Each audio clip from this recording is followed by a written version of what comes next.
Hey, it's Ben Greenfield, and I usually don't really mention this, but I had a thought the other day because I was looking at my own app. I'm pretty narcissistic. I was actually scrolling through, I believe I was on the toilet, scrolling through the Ben Greenfield Fitness app, which is free, and I realized like that app has freaking all the show notes, all the links, all the discounts, everything. So you actually can just like be a complete idiot and not have to remember any of the links that I mention on the show if you have the app on your phone. Or, I mean, if you go to the freaking show notes that I mentioned too, like I spend a copious amount of time on those show notes. It takes me like an hour to put them together after I talk to a guest, just, keeping track of everything I talked about. So use the app and use the show notes if you're not already, because it will vastly improve your experience with the podcast. It'll step it up. Otherwise, the podcast kind of sucks, honestly. That's not that bad, if I don't say so myself. Today, I'm talking about doubling your testosterone levels and primal endurance and tactics from the world of all things Speedgolf with Brad Kearns. Pretty cool dude. This podcast is brought to you by Gainswave, and Gainswave is a non-drug treatment protocol that gives you better erections, and for both ladies and for gentlemen, better sex, increases orgasm intensity like through the roof. And all it is 20 minutes. Use acoustic sound wave therapy. You go into one of their clinics, any of their clinics, and they just blast your crotch with this focused pulse of energy into your nether region tissue, and it breaks up in old blood vessels, and it makes them more elastic, and it stimulates the growth of new blood vessels, and it makes you feel like a young, horny teenager again, honestly. So you get $150 off of Gainswave, and the way that you do that is you text the word Greenfield to 31 31 31. Text the word Greenfield to 31 31 31. I also wanted to mention this stuff called Lean. It's a formula, and I've got it on my website, and it's one of those few things I take every single day before dinner. I take 2 of them because it has rock lotus in it, which just like clears up your liver. It's like a daily liver tonic. Not that I ever drink or ever use any substances that my liver would ever have to process, but let's say that I did. This would basically keep my liver clean every day. I attribute it a great part to my consumption of the rock lotus that's in this stuff called Lean. And then it's also got wild bitter melon extract in it, the same stuff that you see people using like in Okinawa to lower their blood sugar after a meal and also enhance longevity. So it's basically a combination of rock lotus and wild bitter melon extract. That's it. Very simple, very clean. Allows you to blast away blood sugar after a meal, supports healthy liver function, and because it reduces your glycemic variability, like how much your blood sugar fluctuates, it's also fantastic for general longevity. So it's one of my daily staples. People ask me, like, what supplements do you take all day? And in addition to my morning fish oil and multivitamin, I always take this stuff before dinner, always. Anyways, you get 10% off. Go to GetKeon, GetKion.com, GetKeon.com, and use code BEN10. BEN10 gets you 10% off. And like I mentioned, I'll also put this in the app, and you can find the app for free on the iTunes or the Android store or Google Play or whatever they call it nowadays. It's just the Ben Greenfield app or the Ben Greenfield Fitness app or something like that, but it's handy. I was scrolling through it the other day. I'm like, damn, I forgot how handy my own app is. And then also you can go to getkeon.com, and use code BEN10 to save 10% off that lean stuff or anything over there at GetKeon, GetKion.com. All right, let's go talk to Brad Kearns, baby. In this episode of the Ben Greenfield Fitness Show. So I was taking the heart rate down from 145 to 130, and about 6 months later, my testosterone doubled, and it came up to the 99th percentile of males aged 20 to 29. When you're metabolically efficient, you have a nice range where you don't have to obsess on your daily dietary patterns. So, some days I might have a big omelet for breakfast, and I might even have some chocolate at 10:30 and a big salad for lunch, and other days I might not eat anything till 2 p.m. He's an expert in human performance and nutrition. Voted America's top personal trainer and one of the globe's most influential people in health and fitness. His show provides you with everything you need to optimize physical and mental performance. He is Ben Greenfield. Power, speed, mobility, balance. Whatever it is for you, that's the natural movement. Get out there. When you look at all the studies done, studies that have shown the greatest efficacy. All the information you need in one place, right here, right now, on the Ben Greenfield Fitness Podcast.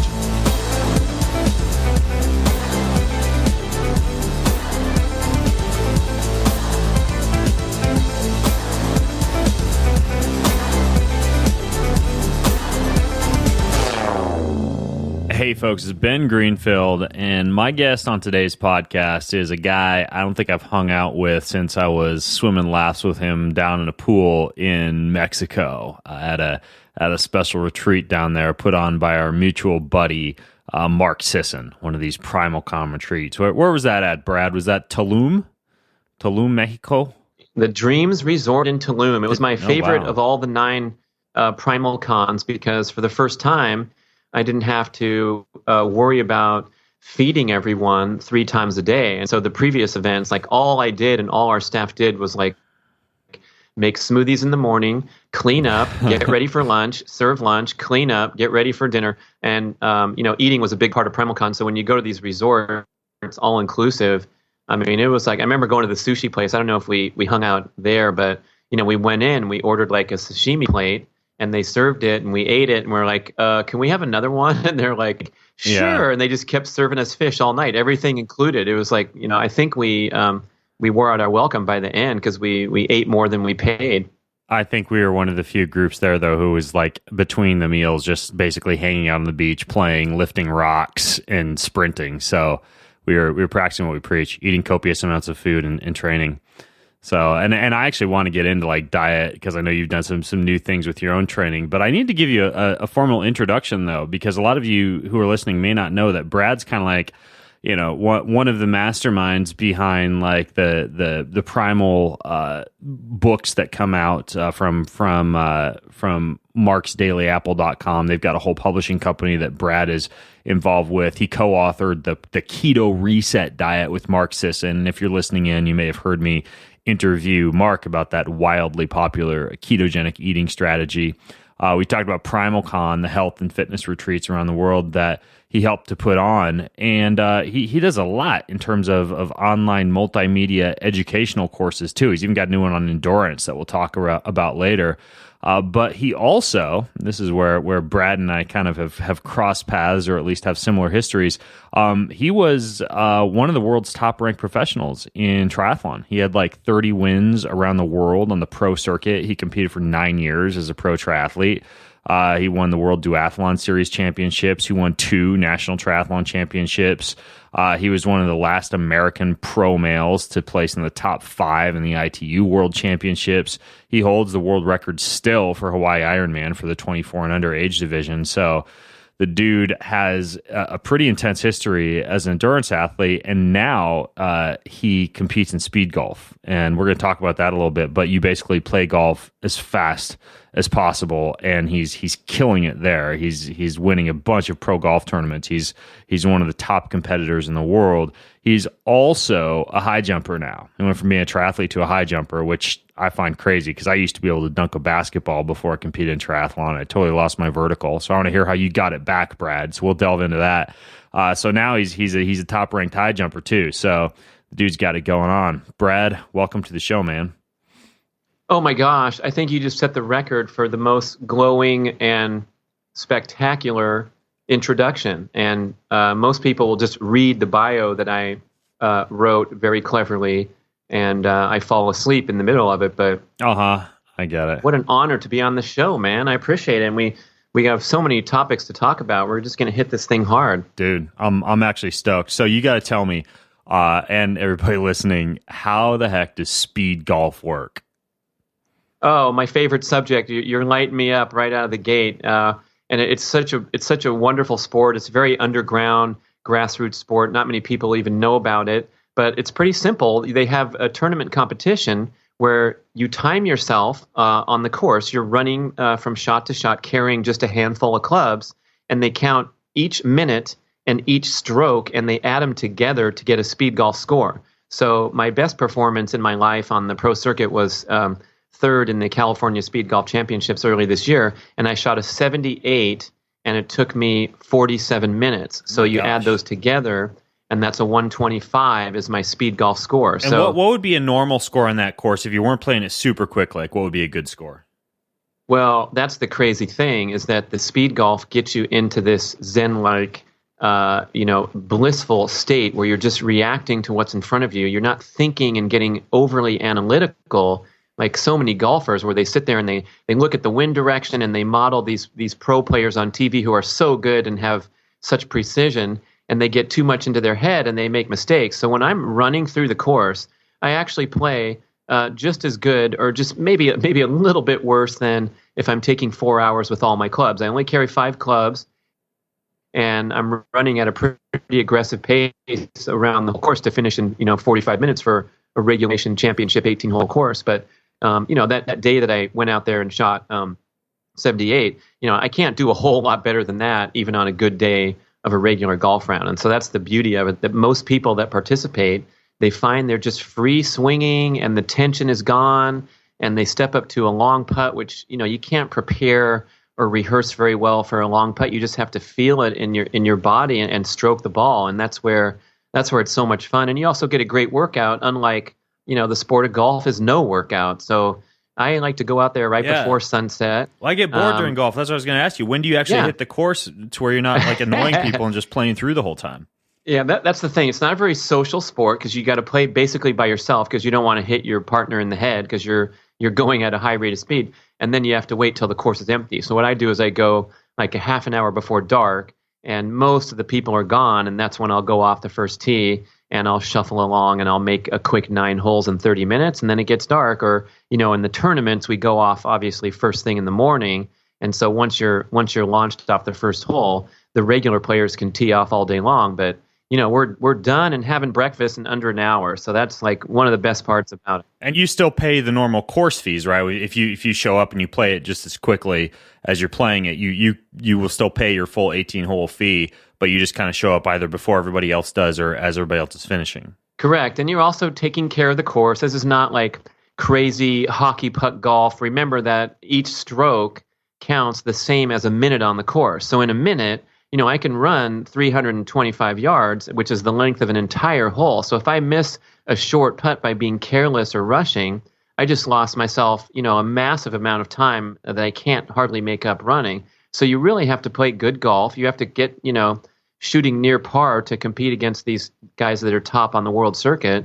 And that's what makes it a really fun challenge, is you got to have that fitness base, and, to be able to not fall apart on the 13th hole from your legs caving in. But you also have to, be strategic, hit the ball straight, and then use only 5 clubs, and so work on these in between shots that are so difficult. How do you get your heart rate down before you shoot? Because I do these bow hunting competitions, right? It's called Train to Hunt, and it's very similar actually. You're doing an obstacle course race with your weapon, and then you're stopping at certain points on the course. After you've been barbed wire crawling and sandbag carrying and climbing up mountains, to stop and shoot at different targets. And it's actually, again, kind of similar. Like your total score is the time you took to complete the course, but also your accuracy, right? Like how well you did hitting the animal in the vitals versus missing versus a wound, etc. And it's hard to get the heart rate down. What are your secrets for getting the heart rate down after you've been running at that fast of a pace before you hit? Oh my gosh, that sounds like such a fun sport. That's incredible. And just like in biathlon, people are familiar with the Olympics, where they cross-country ski and then they stop and shoot a target, and if they miss, they ski a penalty lap, and they're trying to stay calm for that thing. Really, my heart rate's not dropping much. And the funny thing is, Ben, in practice, I will keep my heart rate on to make sure I'm doing an aerobic workout. You can't race around the course every day, so a lot of times I'm just jogging, and I'll notice that I'll jog up to the ball. I'll be under my maximum aerobic heart rate. I'm sure we'll talk about that fun stuff later.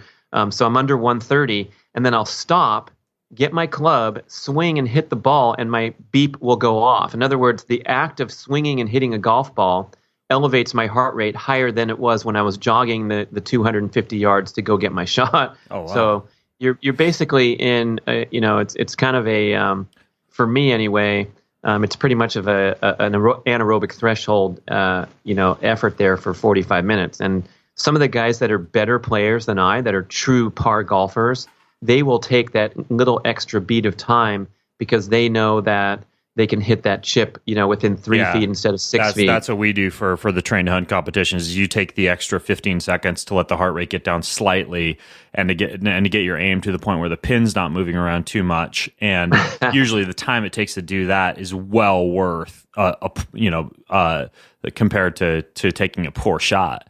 So when you're training though, are you doing a lot of like on-off training? Because, for example, I've been doing some workouts that Mike Salimi, who's the world's top competitor in kettlebell clean and jerk, has given me. And kettlebell clean and jerk, it's crazy. You do 10 minutes of as many clean and jerks as you can do, and he's got like 2 72-pound kettlebells, and he does something like 58 reps, something like that, in 10 minutes. It's nuts.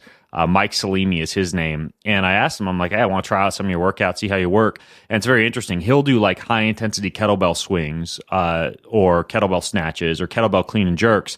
And he calls that the working out, but then he does working in between each, where he'll step away from the kettlebell after like a 20 to 30 second explosive work session, and he'll do like some really slow, like Tai Chi or Qigong type of movements, right? Like pushing hands, or like really slow, like squats, where he'll draw an imaginary light orb in the air, and like this kind of like Eastern fusion of hardcore Western training. So it's on off. And I'm curious if when you're training for something like Speedgolf, are you just out there golfing, or do you have certain sessions at the gym where you're training in a certain manner like that?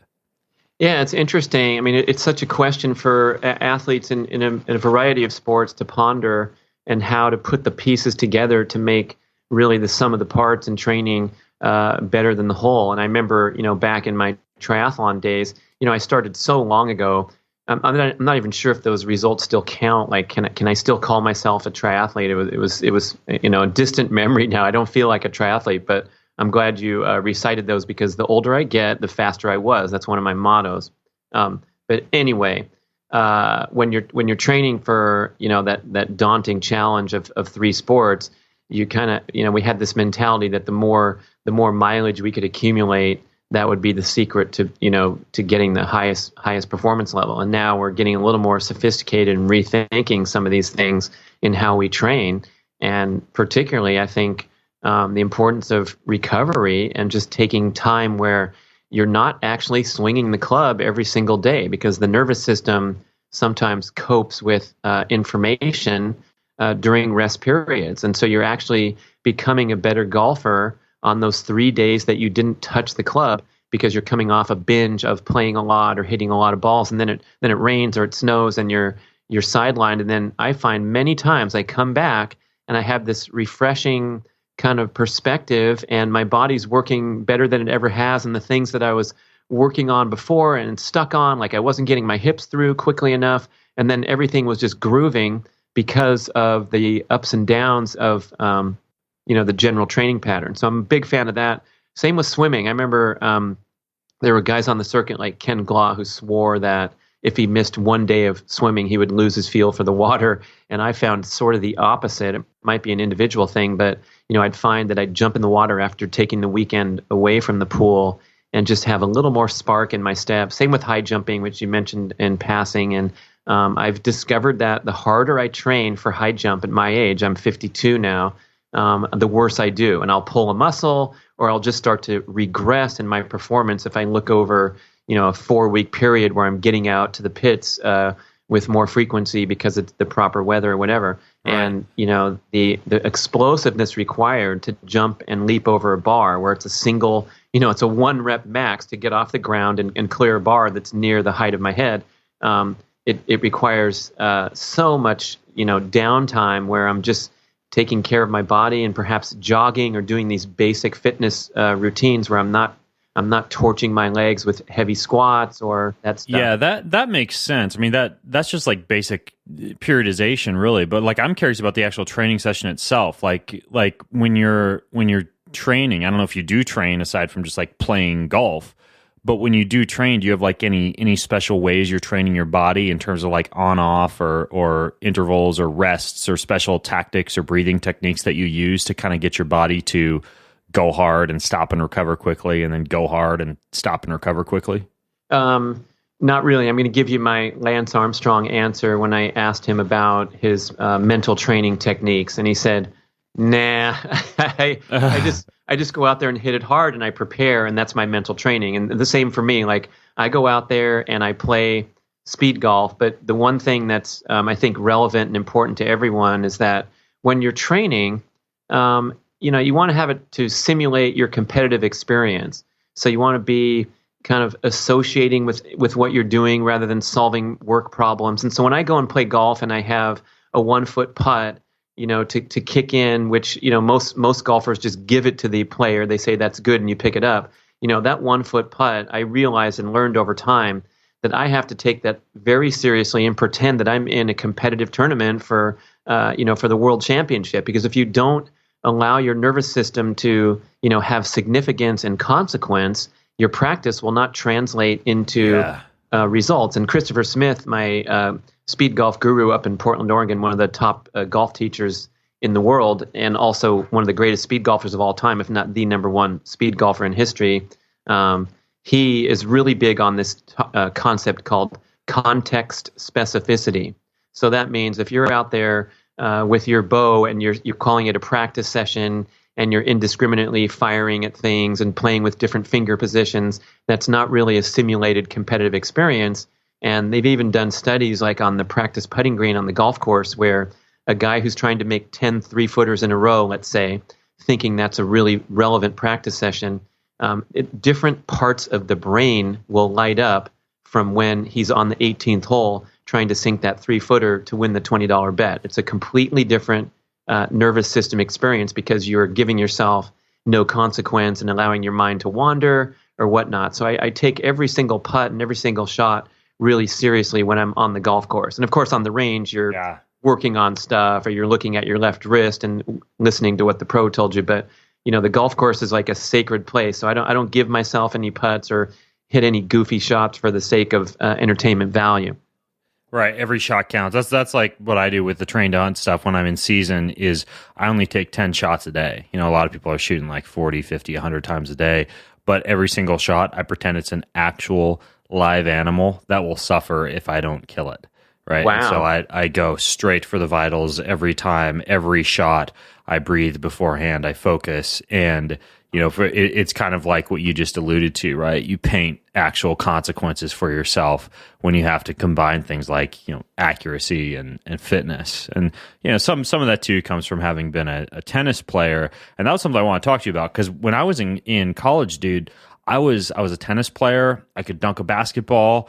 I power lifted, I did bodybuilding, and then I got an Ironman. And as you know, super slow twitch sport, you lose a lot of the power and the fast twitch muscle. But I noticed that you, as I mentioned, you got into high jumping. And I'm curious how you found that process going from being an endurance athlete with a lot of slow twitch muscle to being able to get your vertical. Did you have to work hard to get your vertical back after being a slow twitch athlete for so long, or is that just natural for you? Yeah, here's what's really weird, and I think it opens up a couple interesting points. One of them was the DNA testing that's now so popular. I did DNA Fit, and I came out to a ratio of like 56% strength power and 44% endurance. And it was absolutely shocking because, I made my living for 9 years doing what would anyone, should be properly classified as an extreme ultra endurance event, anything from 2 hours up to 9 hours. Well, Brad, I did that test and I was at 85% power. Oh my goodness. Yeah. That's amazing. And so, I wish I'd known that starting out because it would have informed my training patterns to be even more fluctuating with stress and rest rather than, the test out as a mule where they're 85% endurance and they just get on their bike every day and ride for 5 hours and they're no worse for the wear. And that's actually the best protocol for them. So I always found myself requiring more recovery time than the next person, getting sore and things of that nature, which indicate that you have preponderance of fast twitch instead of the slow twitch, which doesn't get that stiff or sore. And so I had some, lingering fast twitch abilities that, basically are muted out when you're doing that endurance training. But, it'd be nicer to honor that genetic predisposition and, choose accordant workouts, even if you're training for endurance events. I mean, the jumping up and down the box, like the CrossFit endurance premise, that you can kind of hack the long hours with some intensity stuff and get a relevant benefit to, running a marathon. If you go and weight a squat bar and do some heavy squats, it's kind of like what's happening at mile 20 is the theory, the way I think of it. And so, it's probably a good idea for certain people to mix it up.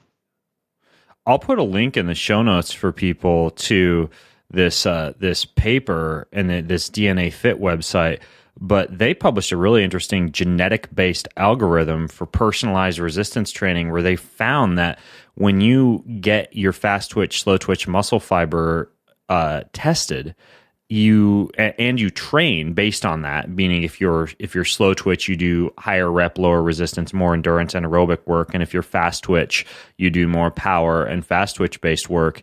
Training according to your genetics results in a shockingly higher fitness response, particularly for strength and power. Meaning, if you're a high fast twitch muscle athlete, and this influenced me, right? Because I was at the time that I got the test. When I'd lift weights, I'd do like things in the 10 to 15 rep range, and now I'm all creatine phosphogenic, right? Like 10 to 30 seconds, 4 to 6 reps, in and out super quickly, unless I'm trying to put on a bunch of mass and hypertrophy. And there's a really significant effect when you train based on your genetic propensity for fast twitch versus slow twitch.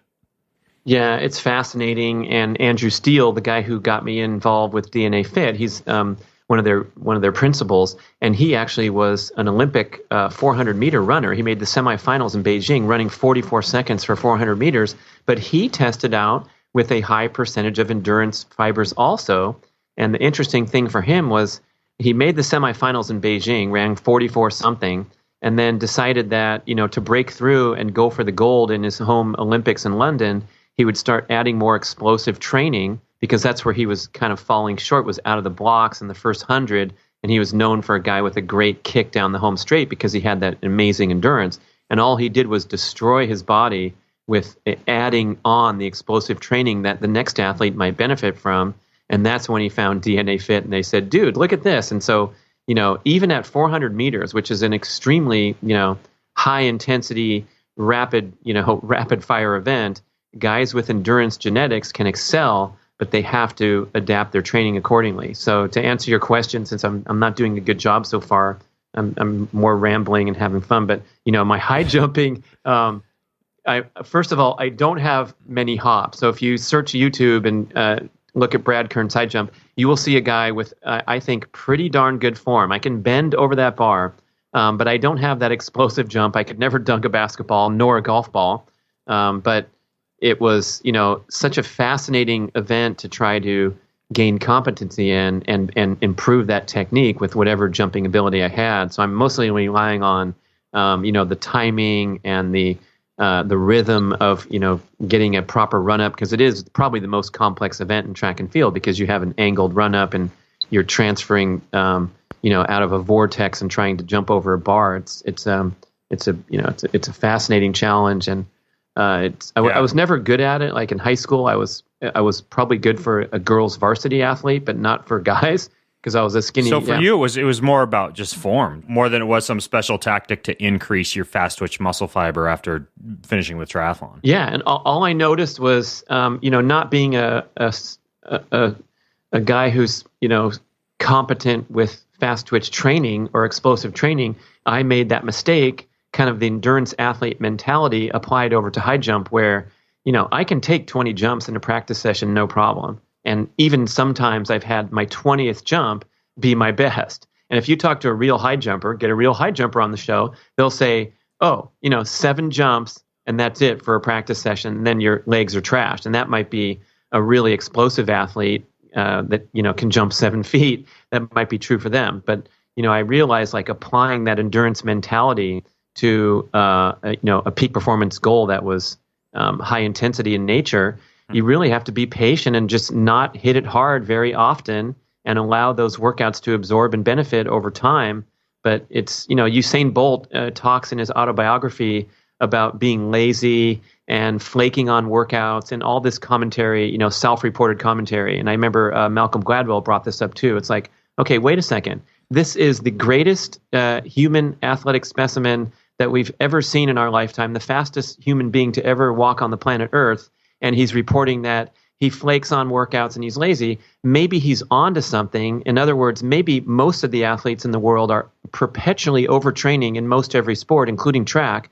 And maybe this is the guy who's reached the highest level of human performance ever by just picking and choosing his spots and, most of the time cruising or just dialing it back a little bit until he gets to the big stage.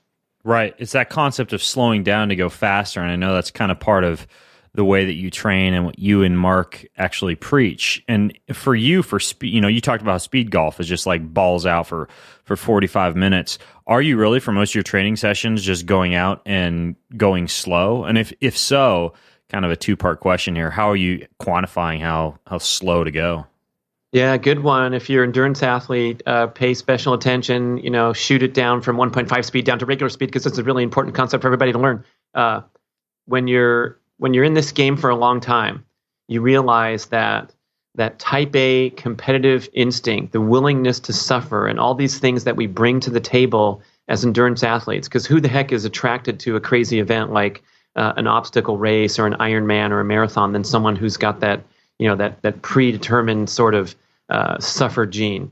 And I was willing to do as a young man, whatever it took to compete on the circuit and to be, the best I could be and to challenge the top guys. And so I had no problem going out there every day and just suffering and upping the pace if it was necessary, or attacking the hills and doing all these things. And I realized that it hit, a very disturbing and unfortunate dead end relating to illness, injury, breakdown, and burnout. And so halfway through my career, I had to have sort of a revelation and a come to the mirror moment and say, look, you can't work any harder. You can't try any harder. You can't sleep any longer. I was sleeping half my life, Ben, for the 9 years that I was on the pro circuit.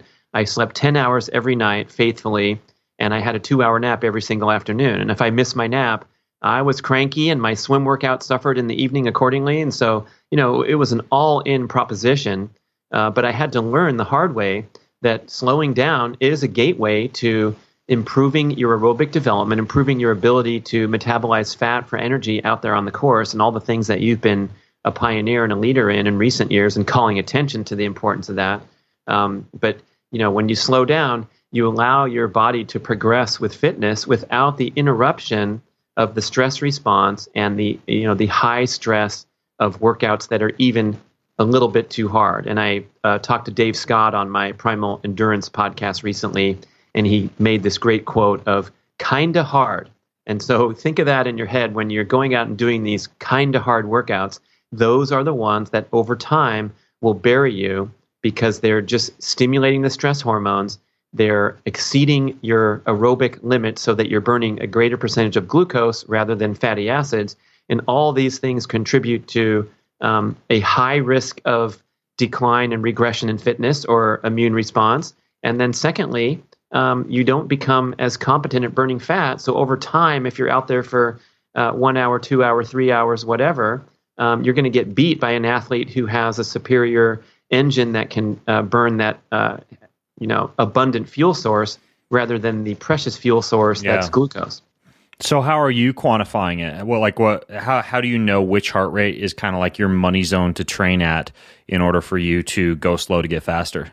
Well, we've been, talking about this, debating it for 30 years now, since I got my first polar heart rate monitor, which was the size of like today's mini iPad, I think. I've seen those. They're like dictionaries. Rectangle shape.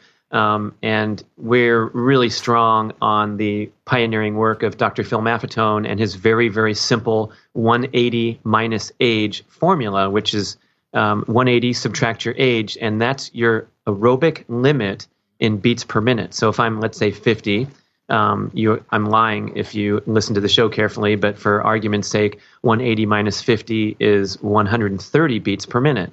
And somewhere around there, it's not an exact science, but it's important to respect this and be conservative instead of aggressive here. Somewhere around 130, if I start to drift above that, it's not difficult. There's not at all that strain of, when you hit your anaerobic threshold and all of a sudden you can't breathe very well and you're feeling your muscles.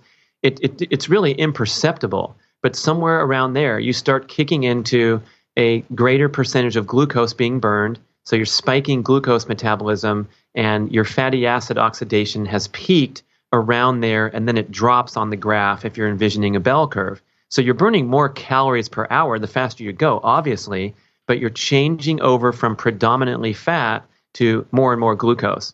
You're drifting in a little bit of stress hormones into the bloodstream, because even a workout that's kind of hard, that's up at 137 or 142 or 148, I'm still not suffering of any nature, but I'm doing something different metabolically. And over a 6-week or a 6-month or a 6-year window, this is where you're going to struggle and suffer because of your competitive instinct that wants to have that sensation of getting a decent workout every time, rather than understanding what it's like to build your aerobic system at a comfortable pace where you're trotting along, you don't feel like you're getting a workout, but what's going on inside is a wonderful, wonderful sensation. And then now here's the funny thing. People hate it because it means they have to walk instead of jog, or it means they have to jog instead of run at their usual speed. But if you're driving around Portland, Oregon, and you're lucky enough to see Galen Rupp running on the shoulder of the road, which my aforementioned Christopher did recently, and he's like, that guy's got good form, and then he drives up to him, and there he is, one of the greatest distance runners in the history of America, bronze medal on the marathon. But when he's running at aerobic heart rates, he's running 530 miles. So he looks like he's flying.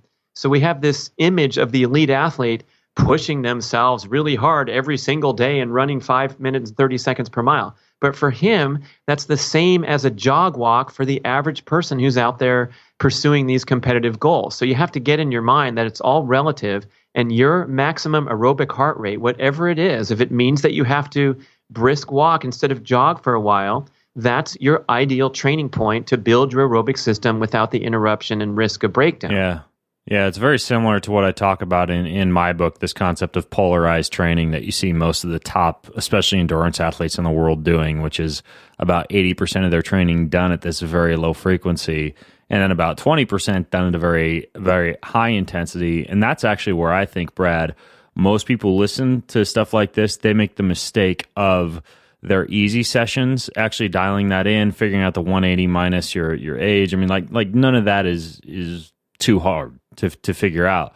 But then what they do is they don't go deep enough into the pain cave during the 20%. Like, people just don't go, I think, hard enough during the high intensity training.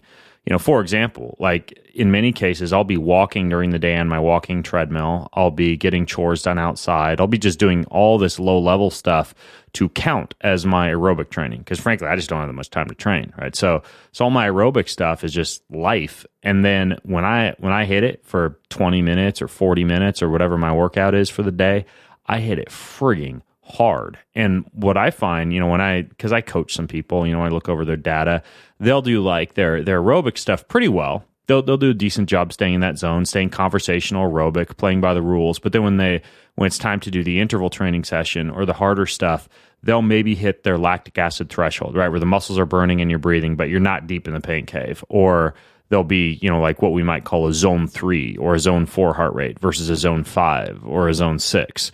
Have you found this to be the case, like the inability or the mistake of not going hard enough when it is time to go hard?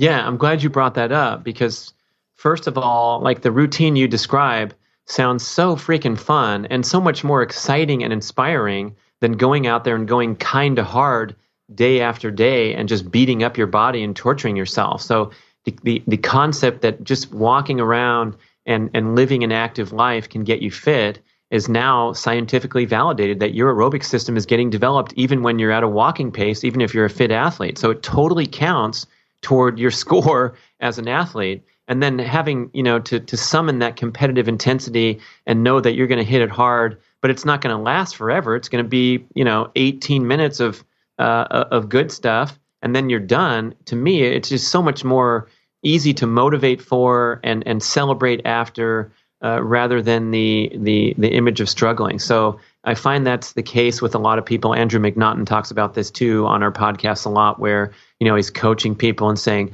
"Okay, it's time to step on it now," and they're actually, I'm speculating, but it's like they're scared to go that hard because they have in the back of their mind that they're used to getting up the next day and going kind of hard, and so right, it's like right. So you have to play on both ends of the spectrum to be able to dig deep enough to go hard. You have to be well recovered. It's the way you feel if you've got a busy Saturday and Sunday and you don't get any training in. You wake up on Monday and you're like, dude, I want to crush it, right? Like that's how you should feel for those high intensity training sessions. And you only feel that way if you really truly go aerobic when it's time to go aerobic, and go hard when it's time to go hard.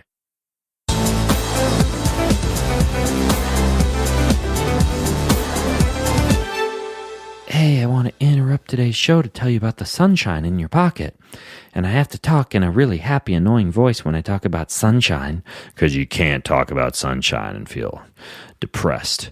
Anyways, though, so there's this thing that you can put into your ears. It's a bud in each ear, and what it does is it creates this calibrated white light that passes through your ear canals and interacts with photosensitive proteins on the surface of your brain. And when that happens, you get increased energy levels and improved mood. You get a release of serotonin, dopamine, noradrenaline, reduces the effects of jet lag, jumpstarts your circadian rhythm, like allows you to get to sleep better later on in the day when you use it in the morning.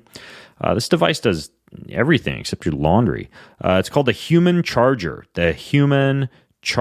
and you can get yours for 20% off. You just go to humancharger.com/Ben and enter code Ben20 to save 20%. That's humancharger.com/Ben and use code Ben20 to get 20% off. Also, you've no doubt seen a mouth-watering healthy smoothie or acai bowl on Instagram or on Pinterest or whatever site that you browse for healthy foods, and maybe you thought that's the kind of thing I should be eating, but who has the time to make that every day? Wouldn't it be great if I could just get all those picture perfect nutrients without having to hit the farmer's market and chop up a billion fruits and vegetables? Well, now you can get all your superfoods super fast with this thing called Daily Harvest. They literally send superfood eats straight to your door. We're talking like smoothies, activated breakfast bowls, nice cream vegan sundaes made with coconut milk. Everything comes perfectly ready to blend, ready to heat. You can keep them in the freezer. It's organic. It's unrefined. Yes, it looks as amazing as it tastes. You can actually see all of the whole ingredients when you open the cup.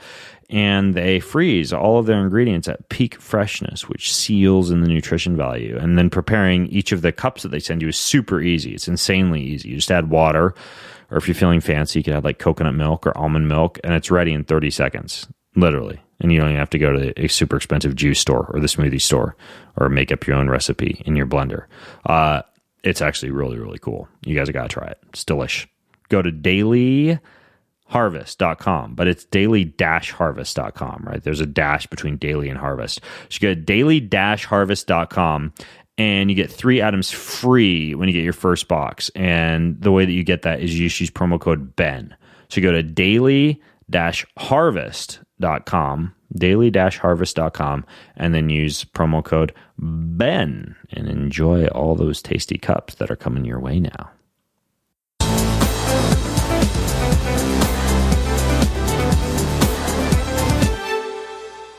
And one thing that I noticed, Brad, that I think Mark talked about this, was how you noticed a pretty significant increase in testosterone when you kind of like sucked it up and lowered your training intensity and did a lot more of this aerobic training. Is that true?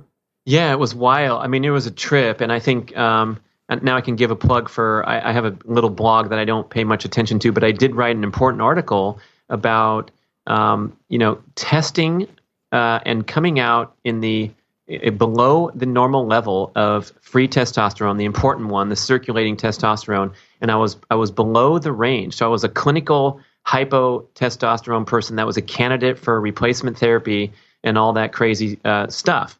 And this came on the heels of a training period where I was doing Speedgolf and coming out from having not really trained for 20 years any significant amount in aerobic work. And all of a sudden I was putting in some pretty good miles, running the course a lot. And my heart rate was indiscriminate and getting up there into the 140s because I was calculating off percentage of max heart rate, which we now frown upon just because of this example. Like, you can get too high of a heart rate if you have a high max heart rate and you're an old guy like me. So what happened was I dug myself a nice little hole over a period of several months, and decided to switch gears and return with much slower paced workouts. So I was taking the heart rate down from 145 to 130, and about April to October, what's that, 6 months? 6 months later, my testosterone doubled, and it came up to the 99th percentile of males aged 20 to 29. And do you remember what your numbers were, like what you were at? And what you went like to? my free testosterone was 1,015 or something, and then my serum. There's different. Every time I test, like, a different lab gives me a different range of numbers. But I remember it was typical. like 14.8 or something, with the range being 5 to or 6 or 7 up to 20, something like that. I'm not doing precision, but it did double. I remember that. Yeah. And that in 5 months' time, going from a guy who could be a candidate to a guy who's 50 years old and putting up teenager numbers, it was like a miracle. And all I did was slow down, and possibly add a couple other things, like maybe lowering the carbs in my diet and get drifting more toward keto, which we've had such a fascination with now, Mark and I, with the recent book. But there's things you can do that are so powerful and have such an instant effect that it really is. It should be the central focus of if you're thinking that you're doing everything, try slowing down and see how that works. Yeah, I'll link to that article in the show notes. By the way, for those of you listening in, everything that Brad and I talk about, including the new endurance course that he's teaching online, just go to bengreenfieldfitness.com/Kearns. That's KEARNS, bengreenfieldfitness.com/Kearns, and you can access the show notes. So you like that, Brad? I actually named an entire web page after you. It's incredible. I love you that much. I know. Basically, world famous, all other things Pretty being much. equal, World Wide Web. Yeah. Yeah, exactly. So I know that the keto diet has been kind of a horse that's been kicked to death. You and I were talking about this before we started recording, how a lot of what's going to be said about the ketogenic diet is kind of been said. But at the same time, I'm curious, in terms of things that haven't been said or anything novel or groundbreaking that you did from a dietary standpoint or have done to see the success that you've seen in everything from Speedgolf to high jumping.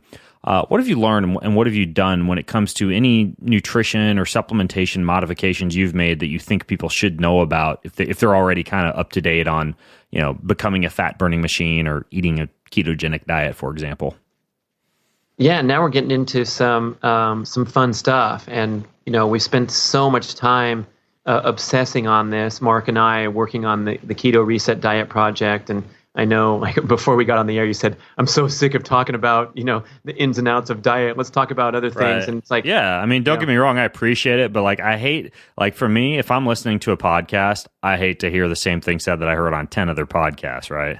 Yeah, and you know what? I went to the first ever KetoCon. It was a nice effort in Austin, Texas, by Brian Williamson to pull together a conference of great speakers talking about keto. But by the by the midway point of the weekend, after we'd had 12 speakers talk about the particulars of the ketogenic diet, I almost lost my lid. I mean, it was so informative and such excellent work.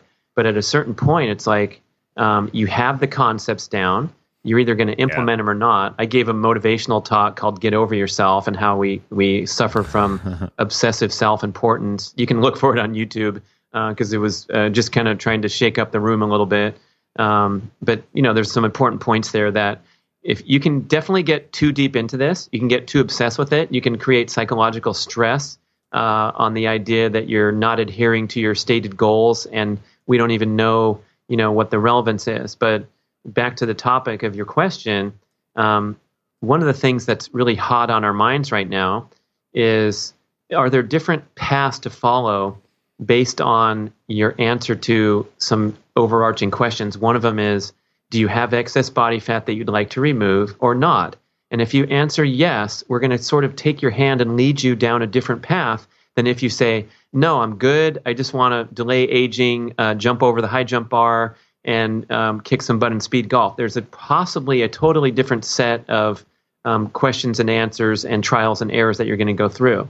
And in my case, my blood work's great. My triglycerides are, half that of my HDL and all those other fun things. My testosterone was, coming along from good to great in that range as I test and retest all the time. And I want to continue to pursue peak performance goals and delay aging. And so, I experimented with deep immersion into keto for 140 days while we were writing the book and testing my finger to the extent that I got scar tissue on my bloody index finger, and writing down these numbers and going, all right, what does this really mean? And I feel fine, but I also feel fine when I kind of depart from that strict adherence to keto and allow my carb intake to drift up into what Mark Sisson is now calling the keto zone. He probably put that soundbite in the show, but when you're metabolically flexible, when you're metabolically efficient, you have a nice range where you don't have to obsess on your daily dietary patterns. So, some days I might have a big omelet for breakfast, and I might even have some chocolate at 10:30 and a big salad for lunch. And other days I might not eat anything till 2 p.m. So there's not a lot of regimentation to it, and I can thrive under both circumstances because I've done that hard work to escape carbohydrate dependency, which is kind of the first and foremost goal. So I think if we're sitting down with a listener and asking these questions like, hey, are you carrying excess body fat? B, can you skip breakfast and feel functional and cognitively sharp and actually maybe do a workout even, and then sit down to a nice lunch without feeling famished and tired and hungry and cranky? And if you're having some indications that you're metabolically inflexible, that you're carbohydrate dependent, then the keto reset journey is probably a bucket list item for everybody to just fine tune and improve your ability to burn stored energy rather than rely on ingested calories. But beyond that, I think it's getting cute here on the cutting edge, where there's just so much talk about these sound bites that I come across, like, if you ingest 15 to 20 grams of carbs right before a workout, you'll get a performance boost. I'm like, what about if you ingest Skid Row's Slave to the Grind from 1993 before a workout? You'll definitely get a performance boost when you play that tune. And it's a little bit too much of I don't know what to call it. It's just sort of self-indulgence, over-obsession, whatever. Now, how about things like, fasting before a morning workout, those type of things? Because some people have found that they've experienced like a decrease in testosterone from like doing hard workouts while fasted. Like I know my friend and a guy who's been on this podcast before, Dr. Michael Ruscio, right? Like he found that when he would do a lot of these workouts fasted or wait for a long time after workout to eat, he did see, like better body composition, but his testosterone went down, his libido went down. I'm curious what you do as far as fueling for some of these workouts when it comes to timing. Yeah, that's really interesting. And I read the rationale why, and it makes sense. And then you hear like Art Devaney and Mark and others talking about, these amazing autophagy benefits of especially pairing fasted workouts, pairing workouts with fasting. So I think there's some individuality here where you have to test things out. And people like Dr. Kate Shanahan making really simple and large observations, like when your glycogen is depleted from an intense workout and those glycogen suitcases are open, the ingestion of carbohydrates during that time is going to have a different effect on your body than if you slam them at your morning breakfast at the hotel with your oatmeal and orange juice and brown sugar and toast with jelly on it. So I think the timing is a big factor. And when you're around workouts, you have a little bit of more, flexibility to, either one is work fine for me. I can fast for several hours after my highest intensity sprint workout that I do, or I can come home and have a big recovery meal. And I'm not sure that, there's a huge disparity in the long-term consequence. But one thing we talked about offline is, coming out of this strict keto period, just for no big reason, I decided to loosen up the purse strings and throw in the corn tortillas back into the mix and the occasional popcorn enjoyment and eating more dark chocolate and more nut butters and things that were probably taking me out of that strict keto limit of 50 grams a day. And which I do every day, by the way. Every day?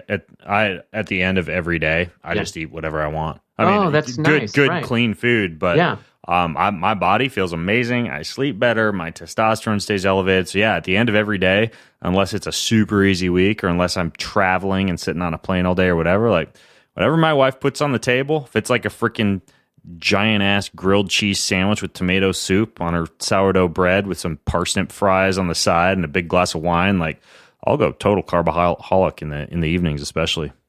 Yeah, I love that, Ben. I think that's I've had a similar sensation. Like I remember we were in Vegas a month ago, and I went to the famous chef, what's his name, the hamburger guy, Gordon Ramsay's restaurant. Oh, so I had a big hamburger, and they had these sweet potato fries coming in that were dusted with powdered sugar, and they were so fantastic. I had 2 orders, and this was like 11:15 at night after watching a show, and it tasted so good. I slept fantastically. I sprinted up the hotel stairs for a great workout the next morning, and the enjoyment factor is also part of the picture. And you're talking about Jess is making something good for you. You enjoy it. You're having good times. You're watching a good show on Netflix, like Curb Your Enthusiasm. Sorry for the commercial. But things work out fine. Now, if you're frustrated and you can't get this excess body fat off, and you've tried everything, or you say you do, maybe we have a different sort of experience for the next 90 days or whatever. But I think in general terms, I've actually gone on to this next phase where, inspired by Dr. Tommy Wood, nourishbalanceThrive.com, and all the great stuff they're doing. I have some shows with him on Primal Endurance. And he's been around. They're super smart. He's really cool. We were just hanging out in Iceland. Oh, great. Yeah, the conference there. But he said, look, you should probably eat more food. You should probably get more nutrition into your body due to your athletic training regimen, and you're trying to do crazy stuff as an old guy. And so he inspired me to get going on this morning green smoothie with all the powders that they sent me and the particular nutritional supplements that they identified for me, and the Primal Fuel, the great meal replacement, and then a whole bunch of frozen green produce. And so I've gone on to that kick instead of the fasting kick where I'm just waiting till noon to eat anything. And I didn't have big complaints when I did the fasting kick, but at this point I feel like I can perform and recover, especially from intense workouts, a little better by upping my overall nutritional intake.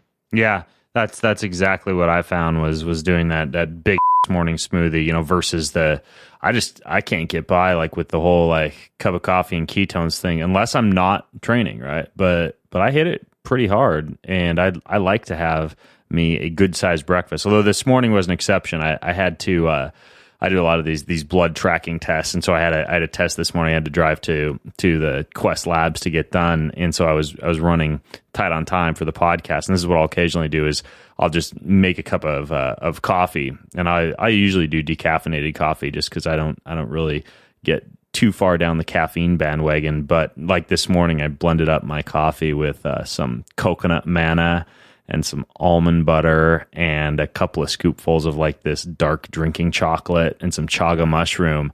And I just kind of sipped on that during my entire first podcast that I recorded this morning. So even if I'm not doing my big ass smoothie, I put a copious number of calories into a mug and sip it. So I'm right there with you. I feel a lot better when I take that approach. And by the way, for those of you listening in, you should go listen to the podcast I've done with Tommy. I'll link to it in the show notes where we talk about a lot of these kind of concepts. So yeah. And I'm speaking of the other side, when you're enjoying yourself at night, I want to put another plug in for that enjoyment factor. And if I know there's some talk about not eating after dark. Dr. Panda's work is so impressive, and other people are making that same contention, or that carbs could have a more deleterious effect at night because you're not moving after that. But if you want to enjoy yourself and you report no adverse circumstances or effects after, that's great. But you do want to be aware and see how things work for you. And the old example of the hangover. It's like, was it really worth it to overconsume a poison to the extent that you have a hangover, or could you like want to rewind the clock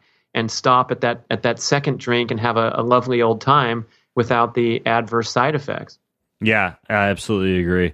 And for me, like sitting down with my wife and my two little boys at dinner and not being that guy who shoves my plate away and turns up my nose because the macronutrient count is not ideal for me, it's not worth it. I like to sit there and enjoy dinner with my family. And like that's the time of day where even though I dial everything in up to that point, I let myself go at dinner and I just hang out with the family and have fun. So one of the things I want to talk about was we have a lot of listeners who are into like gear, right, and tools and biohacks, and even like different forms of exercise equipment, right, like whether it be kettlebells or vibration platforms or whatever. Do you have any little pieces of gear or tools or hacks that you use that you found to be really efficacious for you in your training? Yeah, I don't. Aside from that little of how many golf clubs do you carry? 5 golf clubs. I got my 5 golf clubs. Yeah. Loving those. I don't like to. I like to make sure the connotation is healthy when we use a term like hacks, which we can understand the meaning. But when you try to apply that to mean a shortcut, I don't like that type of thinking. So I like to think of like an advantage or a strategy that works. And one thing I'm getting into now is jumping into the cold tub because the research is fascinating, and I'm looking for a way to I want to wake up every single morning and feel really sharp and alert. I don't like to have that 75% feeling that I get a lot of times, especially at my age. So I'm looking for fun ways to do that. And my high school buddy, Dr. Dave Cobreen, huge commitment to fitness, a Southern California guy. And he has an ice machine set up right at his master bedroom bathtub. So he dumps a couple ice blocks in. He runs 2 miles at sunrise at a very slow aerobic pace, and then jumps into the tub for 5 minutes. And he reports that after that, minimal fitness activity, not very time consuming, he feels like $1 million the rest of the day. So I'm playing around with the cold soak. I know you got the river there in your backyard or close by, right? I have the river, and I have a 19-foot endless pool also. Nice. That I had a crane dropping in a forest by my house. So I jump in that, and I just don't heat it at all. But yeah, I mean, a lot of people don't know. Like, you can get these ice makers off of freaking Amazon. Like, they're not quite as big as the commercial ones, but you can have access to ice more readily than you would have if you were just like swing by the gas station and grab a couple of bags. And I love that approach. Just like having something cold that you can jump into in the morning. Although my strategy, some people call me a wimp for this, but I like to hit the sauna and then hit the cold soak. So I kind of get my sweat on and I'm nice and toasty warm. Then I go jump in the cold pool and I feel a lot better. And because I'm still pretty skinny, I got low body fat percentage, I'm not cold for so long after, right? Like, I hate to shiver for half the morning. I'd instead like to get all the nitric oxide benefits and blood flow benefits without actually suffering for hours and hours after my cold soak or my cold plunge.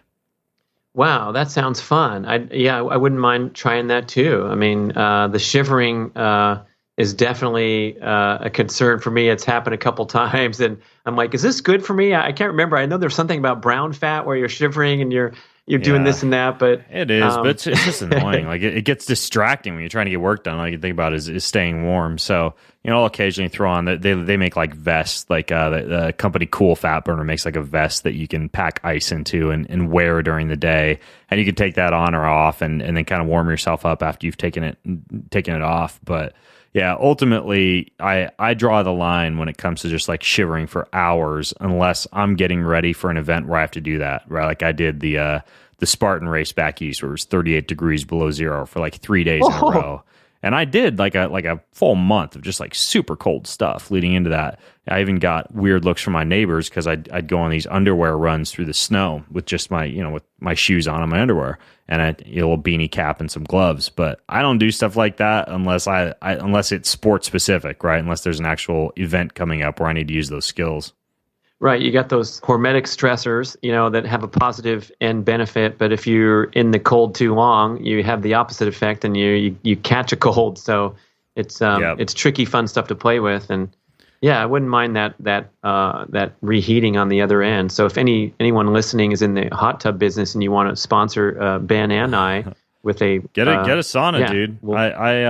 I helped Mark get hooked up with one of these clear light saunas. So talk to him. Go try his sauna out next time you guys are hanging. Clear light saunas. Yeah, nice. It's an infrared sauna. My wife and I were in it last night. Actually, it's just perfect for toasty warmth in the morning, or just chilling and relaxing in the evening, and kind of activating the parasympathetic nervous system with some of the warmth and the light sweat. Hey, one other thing I wanted to ask you about was something I alluded to, this online course that you're doing. I think what's it called? The Primal Endurance Mastery course? Correct. Okay. So is that just basically like all these concepts that you talk about, from like ketosis to aerobic training, et cetera, laid out in a special curriculum, or what exactly are you doing with that course? Yeah, the goal here was to just broaden the learning experience that you get from a book, because reading a book's great. Mark and I wrote this book called Primal Endurance, and we put our heart and soul into it and talked about all our life experience in the endurance sports scene, and tried to be completely comprehensive, where we're talking about the aerobic base building, the introduction of intensity in the proper manner, periodization to properly balance your year, all the complementary things like recovery techniques and mobility, flexibility exercises. So, the book is a nice journey for the endurance athlete of any sport in the endurance scene to learn how to do it right and to preserve your health while you're pursuing these ambitious endurance goals. So, starting from the book to enhance that educational experience, we kind of brought the book to life with this huge library of video, instructional, and informational videos that you can access online by enrolling in this course. And so I traveled around the continent for a year and talked to many of the world's leading experts in endurance training, many of the great all-time athletes like Olympic gold medalist Simon Whitfield, two-time Ironman champ Tim DeBoom, Olympic gold and silver medalist McKeely Jones, and we had some amazing insights just sitting down with these folks. I'm sorry I didn't get up to Spokane, man. The next time we'll make that part of the plan. We'll jump in the river. We'll try not to shiver. We'll freestyle rap at the end of the show. Back to the topic. I love it. I didn't want to drop it. There we go. So when you do this Primal Endurance online course, you get insights from a couple dozen of the world's leading experts. Diet, training. We got Maffetone on there. We got Kate Shanahan, people that I've mentioned during the podcast here, and then primarily me and also a little bit of Mark. But I walk you through every single topic in every chapter in the book. So if you're too busy to read, like I got to admit, man, I got beyond training at my bedside, and I'm like part way through it. But there's so much information thrown at us each day that sometimes the video instructional experience, educational experience, is appealing and to different types of learners. When you're talking about improving your running form and having an explosive takeoff with the foot dorsiflexed as you leave the ground, just turn on the video and I'll show you exactly what I'm talking about, rather than trying to read the technique instruction in a book. Yeah, I love it. And I looked through the curriculum, and I'll link to this in the show notes. You guys can check it out. But there's you guys have interviews like 4 different interviews with Phil Maffetone, a couple with Andrew McNaughton, Debbie Potts, Gordo Barron, Mark Sisson, a bunch of pro triathletes. I mean, it's a pretty comprehensive program. It's like an entire book, but broken into multimedia and interviews. So very cool. You guys have everything on here: self-myofascial release, holistic method, Paul Lundgren on mindfulness and mindset, a bunch of drills and techniques for swimming. Like this is a cool resource. Did this take a long time to put all this together? Oh yeah, and it was so much fun, and we totally over delivered. I mean, it's a bit of an investment. I think it's $347 to sign up for the course, but you have lifetime access to all this, and we have ongoing support on Facebook and doing other programs for the students. But I wanted to kind of help people, take this journey, and in many ways, do as the experts say, not as some of us did, because there's a lot of pitfalls in the endurance scene from overdoing it, having an ill-advised approach, not understanding periodization, buying into these flawed cultural notions that endurance training should be about struggling and suffering, and all this stuff. We want to clear the decks and say, look, you can balance a young, healthy family and a career and still do crazy endurance and feel that incredible achievements of doing something grueling and challenging, but you have to do it the right way. You can't fool around and have an indiscriminate approach here. So it's the same with, listening to your podcast and getting into the great material that you've prepared in written form and also in multimedia. And it's like we have to get an education here and then go execute a focused plan. So I want to give people like the ammunition and also the inspiration because, like Mark says a lot, I could tell you everything you need to know in a couple pages. Slow the F down, limit your heart rate, take different periods of the year and take some rest periods and then take some intensity periods and then take some aerobic periods. All this stuff is basic, but, you need to be engaged and excited and enthusiastic. So that's why I got so many people on camera to, talk about fun topics. Simon Whitfield gave me one of the greatest one-liners. We're sitting by the ocean in his home in Victoria, BC. He's done with his career. He's got an Olympic gold and an Olympic silver on the wall or in the drawer. And I said, so what are you doing now, man? Like, what are your goals or what's your training regimen like? And he goes, today I'm coached by my 80-year-old self. And what he meant by that was he wants to honor his 80-year-old self with his training decisions that he makes right now. He wants to promote longevity. He doesn't want to get injured. He doesn't want to overdo it. He doesn't want to get his mind warped by an overly stressful approach that he copped to when he was trying to go for the Olympic gold. He had 23 people on his entourage that were, counting on him to bring the gold home for Canada. A lot of pressure, a lot of stress, a lot of false starts and setbacks. And now he just likes to get on his paddleboard and paddle out into the shipping lanes near Victoria, British Columbia. But, it's such the one-liner right there was worth me taking the trip up there to interview him because, you got to understand the importance of being coached by your 80-year-old self right now, whatever age you're at. Yeah. I'll have to look him up sometime. He's actually not too far from me, and he had reached out to me a while ago, wanting to get together and hang out and do a workout or chill. So I'll have to reconnect with Simon. But in the meantime, you have tons of solid guests on here. So I'll link to this for those of you listening in over at bengreenfieldfitness.com/Kearns. I will also link to Brad's article about how he maximized his testosterone levels, my podcast with Mark on this Keto Reset Diet, my podcast with Mike Salemi about his kettlebell clean and jerk training, the DNA Fit, the Nourish, Balance, Thrive podcast with Tommy Wood, a whole bunch more. And of course, this Primal Endurance Mastery course. Just go to bengreenfieldfitness.com/Kearns. That's KEARNS to access all the goodies. Brad, thanks for coming on the show and sharing all this stuff with us, man. You're a fascinating cat. Everything from speed golfing to high jumping. I got to say, Ben, that was one of the funnest podcasts and most engaging. I'm actually going to go listen to it myself because we hit it hard. That's pretty narcissistic, dude. But we had a lot of great information coming out, and I think it deserves a replay because you add so much to the game, and especially in that endurance community where people have been trudging out to Hawaii or whatever these epic events for so many years. And you're doing it with a completely refreshed approach and thinking in ways that we haven't. We're taking leaps now with thought leaders like you, and I think it's really healthy for people to see a different perspective and know what's possible when they do things the right way and not get overly stressed or overly caught up in the overtraining notions. Yeah, I love it, man. Your wealth of knowledge. So thanks for coming on. And again, folks, just go to bengreenfieldfitness.com/KEARNS for all the show notes. And until next time, I'm Ben Greenfield, along with Mr. Brad Kearns, signing out from bengreenfieldfitness.com. Have an amazing week. You've been listening to the Ben Greenfield Fitness Podcast. Go to bengreenfieldfitness.com for even more cutting-edge fitness and performance advice.